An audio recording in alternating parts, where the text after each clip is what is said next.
கௌதம புத்தரின் அந்த எளிய ஆனால் ஆழமான போதனை காலத்தை கடந்து மனிதர்களின் வாழ்க்கையை மாற்றிக்கொண்டே இருக்கிறது. அவரது பரிநிர்வாணத்திற்கு பிறகும் அவரது சிந்தனைகள் பல தலைமுறைகளுக்கு வழிகாட்டியாக இருந்தன. புத்தரின் சீடர்கள் அவரது போதனைகளை பாதுகாப்பாக வைத்திருக்க மிகவும் முயன்றனர். அவர்கள் அடிக்கடி ஒன்று கூடி அவர் கூறிய தர்மங்களை மறக்காமல் மீண்டும் மீண்டும் உரைத்தனர். இதன் மூலம் புத்தரின் உண்மையான செய்தி மாற்றமின்றி அடுத்த தலைமுறைக்கு சென்றது. அந்த காலத்தில் எழுதப்பட்ட நூல்கள் மட்டுமல்ல, வாய்மொழியாகவும் இந்த போதனைகள் பரவின. பல நூற்றாண்டுகளுக்கு பிறகு புத்த மதம் உலகத்தின் பல பகுதிகளில் வேரூன்றியது.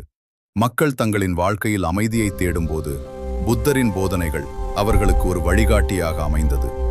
கோபம், பேராசை, அறியாமை என்ற 3 விஷயங்களே மனிதன் துன்பப்படுவதற்கு காரணம் என்று புத்தர் எடுத்துரைத்தார்.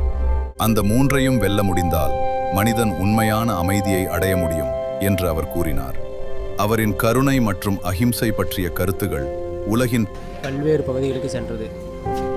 மனிதர்கள் ஒருவருக்கொருவர் அன்புடன் வாழ வேண்டும், அனைத்து உயிர்களுக்கும் கருணை காட்ட வேண்டும் என்ற அவரது கருத்து பல சமூகங்களில் நல்ல மாற்றத்தை ஏற்படுத்தியது. புத்தரின் வாழ்க்கை ஒரு பெரிய உண்மையை நினைவூட்டுகிறது. மனிதன் எந்த நிலையில் பிறந்தாலும் தனது முயற்சியால் உயர்ந்த ஞானத்தை அடைய முடியும்.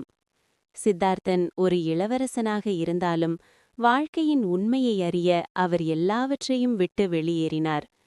அந்த தேடலின் முடிவில்தான் அவர் புத்தரானார். இன்றும் உலகம் முழுவதும் கோவில்கள், மடாலயங்கள் மற்றும் தியான மையங்களில் புத்தரின் போதனைகள் கற்பிக்கப்படுகின்றன. பலர் தினசரி தியானம் செய்து மன அமைதியை அடைகிறார்கள். அதனால்தான் புத்தரின் செய்தி இன்று கூட மனிதர்களின் மனதில் ஒலிக்கிறது. அமைதி வெளியில் இல்லை, அது உன் மனதிற்குள் தான் உள்ளது.